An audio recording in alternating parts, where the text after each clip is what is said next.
Hello and welcome to Flippin' Through, the internet's #1 Mad Magazine news, review, and interview channel. And today we're flipping through Mad Magazine number 68, released January 1962. Our price, 25 cents, which is indeed cheap. But before we do that, please let me remind you, hit like, hit subscribe, and leave a comment down below. That is the best way that you can support this YouTube channel if you think it's worth supporting at all. But that is the best way, and it really does help immensely. If you want to support this channel in another way, consider supporting me on Patreon or becoming a channel member on YouTube. Both those links are down in the description. If you join me on Patreon, I have stickers to send you, I have buttons I can send you, and maybe even a stencil if you want. Or if you become a channel member on YouTube, what do you get? You get all of these videos early before anybody else does. In fact, right when I upload them, you get access to them. These are the people whom I get to thank for their support today. Okay. It's Dean Jones, Hutch, Ben Forsgren, Joey Jessel, Reflection of Perfection, Frank Snyder, Tom Richmond, David Strickler, Megan McCary, Bobby Weigel, Cam Hayden, Rob Wilson, Rod Meadsbury, Andrew Goldfarb, and Little Cozy Nostril, and Me Too Big over on YouTube. Thank you guys so much for the support, and I hope I can keep on earning it. With that, let's get back to this. Yeah, that's right. Oh, there I am. Mad Magazine issue number 68. Beautiful Don Martin cover. I don't know, this is a great cover. This is like a classic cover. I love this. Peace on earth, goodwill towards men, and they're both claiming ownership of this corner of the street. They get to raise money for charity. Don't you understand? I'm being selfless on this corner. You can't do it. I'm doing it. Anyway, let's get right into this issue. Who put the man in mental breakdown? Advertisers, that's who. Alpine Rest Home. Wait, from the free from television. I don't understand what this is making fun of. I should look this up on crackedcoversite.com. He has a great section with all of the mad things in it. Here we have kind of a fun letters page. One, you have this house ad right there, tapping your brain for Christmas cheer. And then we have this, me and me, what else is there to say? I've just finished reading your strip on Bobby Darin, Celebrities' Wallets, Mad number 66. And thought it was hilarious. Seeing that I know him so well, it becomes even funnier. This is from Bobby Darin, from Los Angeles, California. Somewhere beyond the sea, somewhere waiting for me. On golden time. Every time I read Mad, I get a headache. Is there something I can do about this? Should I try reading other magazines? Why trade your headache for an upset stomach? Here we have Midnight TV Roulette.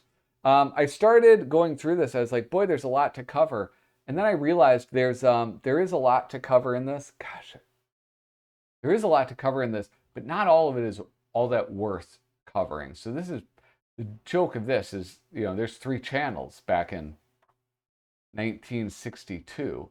There weren't many channels, so it's like you have to just flip around between Monster Playhouse, the Jack Paar Show, and Hamlet. That's apparently your 3 options. Late at night,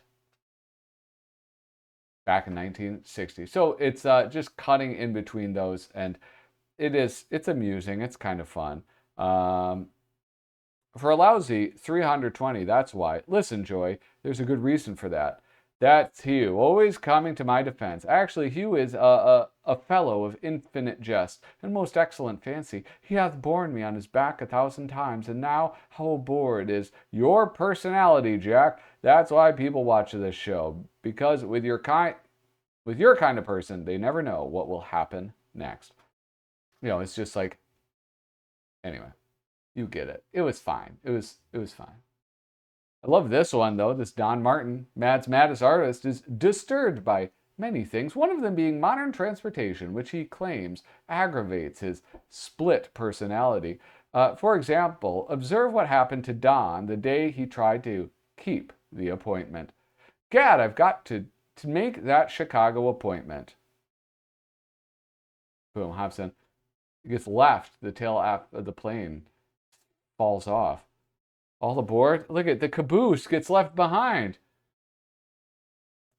He tries to go on a motorcycle, but it takes off without him, and then finally he's like, I've got to run, and his legs depart as well. It's kind of a silly one. Doesn't really make sense. Not like those other Don Martin cartoons that do make lots of sense. One of the things in this issue is there's amazing illustration and cartooning. Really, really amazing stuff.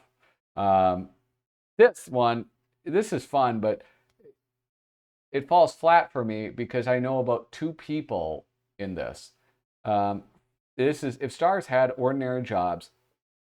For instance, what if Groucho had never joined his brothers in a comedy act? He might have ended up as an information clerk at an airline's terminal. How soon will Flight 54 to Detroit be leaving? As soon as they can find a pilot that's sober. As soon as they. What is Groucho Marx? As soon as they find a. That's not a good. I'll have to hear him and then I'll try my impression. Where can I find American Airlines? Why not try the Yellow Pages? That's not right.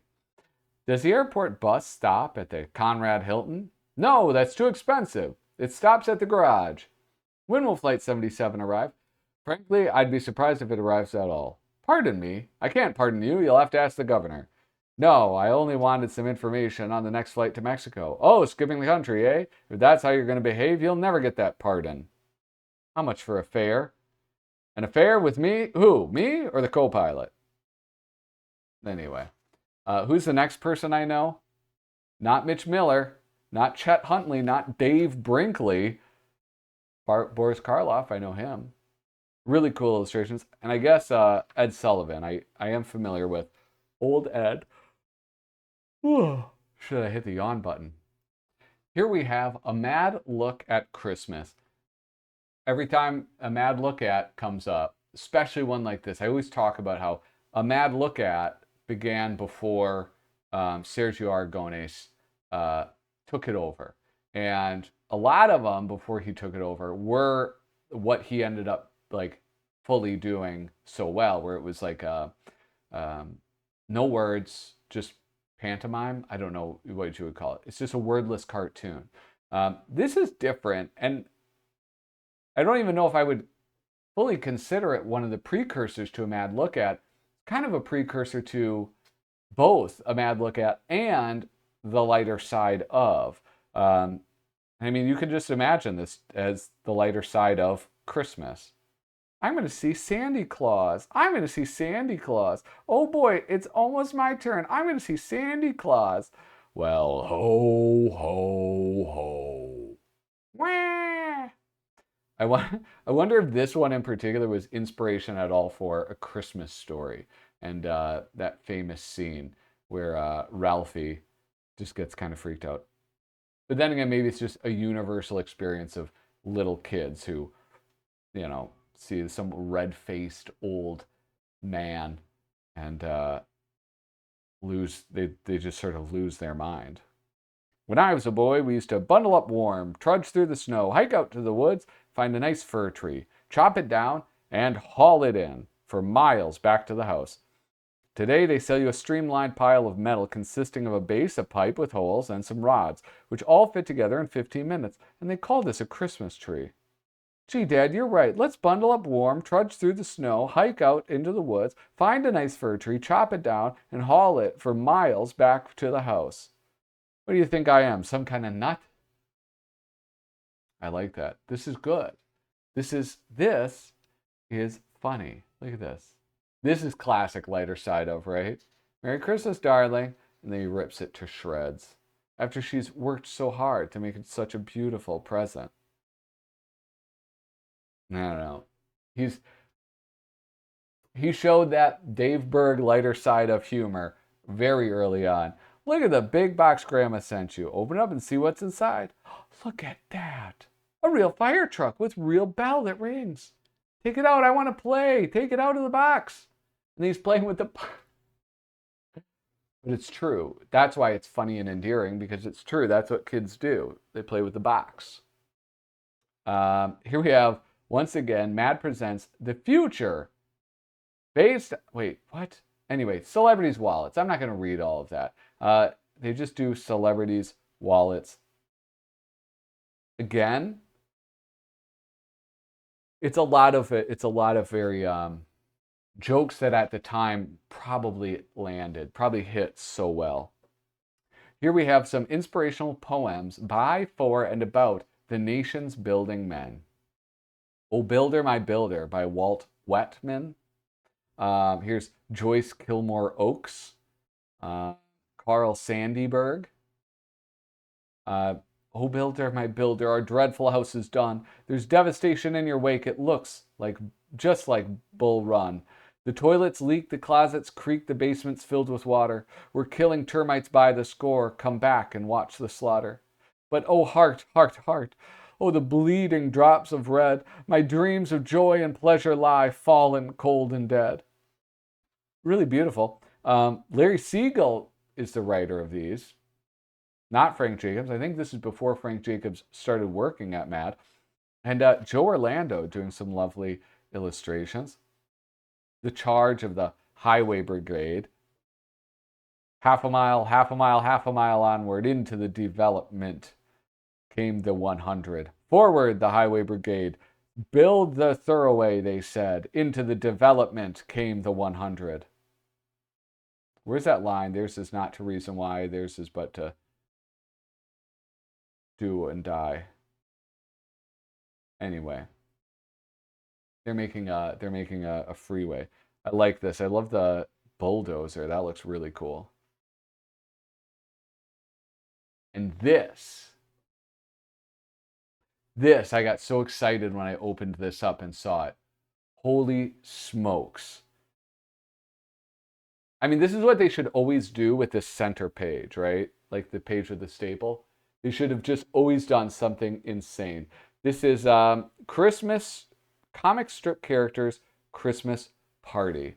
And the gang is all here. It's so great. Look, there's Dennis the Menace. Hey, Pop, you're never like this at home. There's no pretty girls at home. Look, there's Blondie. Isn't that Dagwood's boss? There's High and Lois. My wife doesn't understand me. Why feed me that old line? I am your wife. My syndicate can lick your syndicate. What's this about the syndicate? I don't understand that. But look at these. Look at this. If you don't know, this is Wally Wood. Wally Wood is so good. So good. He can do anything. And you see it here, right here. Look at the Peanuts characters and Nancy. I like your dress, Nancy. Where do you buy your clothes? The same place Little Orphan Annie gets hers. Dagwood Bumstead. There's Blondie. Here, Dagwood, I made you a nice sandwich. No, thanks. I'll just have some of these canapes. I don't know what a canape is. A jackanape? Ooh, there's Felix. Ugh. Look at that. Prince Valiant. We got all the king characters. The Phantom. Mandrake, the magician. There's Lothar. How great is this? Look at here's Tarzan. Me Tarzan, you Jane. Me wrong Jane, nature boy, you drunk. Ugh. I love this. What a fun, fun page. Here we have Mad's Handy Guide to Languages of the USA. Another Joe Orlando, and this is I really like this. These drawings are super cool looking. I often complain about Joe Orlando in Mad Magazine, but that looks really good. And the complaint is, I know that he's such a great artist, but some of his mad stuff doesn't look as good as the EC stuff that he had done. Um, come on. You want me to read this? This is like a block of text. This is like reading the Bible, all right? Come on, man. Niets to you, department. Tovarik. Many readers have expressed interest in seeing the type of anti-communist cartoons Antonio Prohías was doing in Cuba before he was forced to flee for his life. Here are some examples of a Prohías feature, which was run daily in Prensa Libre, a Havana newspaper which was ordered to cease publication in May 1960 by an infuriated Castro. These are really cool, and they are very anti-communist. Look at it. They give you a gift, and the hammer and sickle kill you. They fall on your toe and cut your head off. It's interesting to see him doing stuff that isn't spy versus spy. I love that. Dreaming of driving a car. Boom, he gets, I guess, is he getting waterboarded or is he getting a haircut? I don't know. Maybe like a shave and a shampoo. He's now thinking about communism rather than driving a car. And look at, now he drives big leader in the car. This one, boy, no wonder the U.S. loved Antonio Prohías. I mean, like, look at this. This is the type of thing that, the war hawks in Washington would gobble up. They'd be like, oh, Prohías, we love that. They are. Look at, we're just so nice and we're shaking their hands and they're stabbing us in the back. This one I do like genuinely. So the guy builds a cage, he shows him, and then they both get locked into that cage. You're trapped by the devices that you make. Here we have college fraternities, what they say and what we say. I don't understand. I thought fraternities were these very fancy organizations. Like, I know that they aren't now, but I thought back then they were. But it seems that's not the case. You'll live in a beautiful and impressive house. What we say, make sure you come back and inspect the premises carefully in broad daylight. Your frat brothers will be a swell bunch of guys. Be sure to meet all the members. They usually hide the clods and creeps until after rushing season. You'll enjoy attractive, comfortable living quarters, only you won't be sleeping in the living room, so you better take a look upstairs. Yuck. You'll have a great time at all the terrific parties if your idea of having a great time is watching a lot of other guys throw up. This sounds like college generally, right? You'll join in the crazy stunts, humorous gags, and general fun when new members are initiated. During wartime, stunts and gags like these are known as atrocities.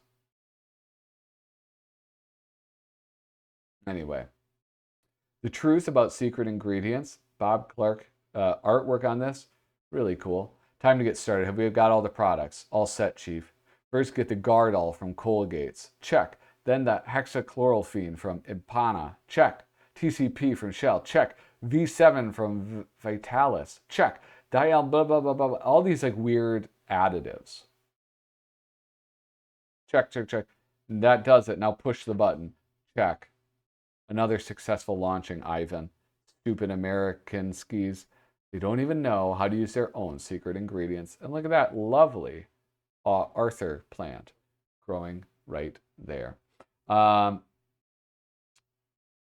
This is kind of cool. Really cool art. No surprise, Wally Wood. Don Riley doing the writing. What do you do for a living, Daddy? What do you do for a living, Daddy? What do you do for a living, Daddy?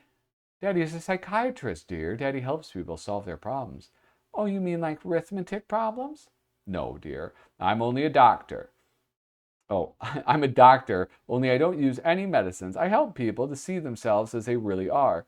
Oh, you carry a mirror and a little black bag like other doctors carry medicine? No, dear, I don't need a little black bag. All I need is a little notebook and a couch. You mean to go to people's houses with your couch so they can lie down on them because they don't have beds of their own? No, I don't go to their houses. They come to my office and lie on my couch. You see, dear, I treat people when they're sick up here. Oh, like on TV, and then you Do you give them aspirin? No, I give them advice, and they give me $25 an hour.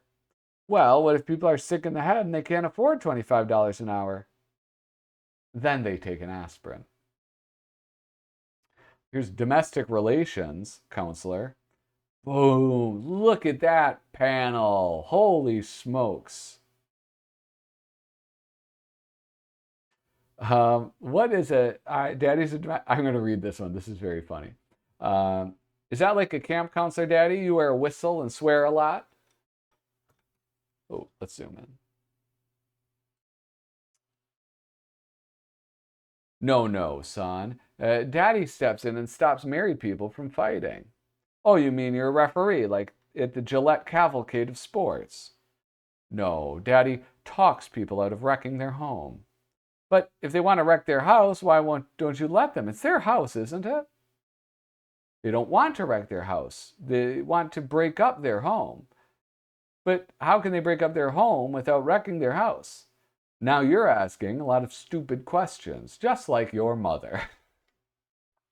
Who's stupid? You moron? Daddy, if we're going to break up our home, can I start with the windows? I love that this guy just loses patience. You're asking a lot of stupid-ass questions, just like your mother. Boy, it's great. This is such a good one. And look, gosh, these illustrations are so good. And the writing is so good. Yeah. Hit pause and read those. And now Don Martin, who's been having his ups and downs lately, tells about the time traffic was tied up for a while until some steps were taken to unblock the jam on the escalator. This lady, whoop. You can see her butt crack. Push. Ah, they're all so excited. Wheep. I love that. Wheep. Whatever that is. The Guns of Minestrone. What is this? Is this Mort Drucker? It is Mort Drucker. Lampooning something that I've now... Oh, it's over. What the hell? Well, geez, I should have read some of those other ones. Shining glass bottles keep milk and cream wholesome and farm fresh. Glass is clean and pure and, oops, slippery too. All right, so maybe there are some advantages to wax and metal containers after all. No deposit, no return, no bounce. Anyway, you guys, this was Matt. Thank you so much for watching. This was Mad Magazine number 68. If you haven't already, please consider hitting like, hitting subscribe, and leaving a comment down below. It really is the best way. It really is the best way. You know what? Skip supporting me on Patreon. Just hit like and subscribe. All right? That's all I ask. Is that too much to ask? If you've watched all the way to the end, answer in the comments. Is that too much to ask? Anyway, toodaloo.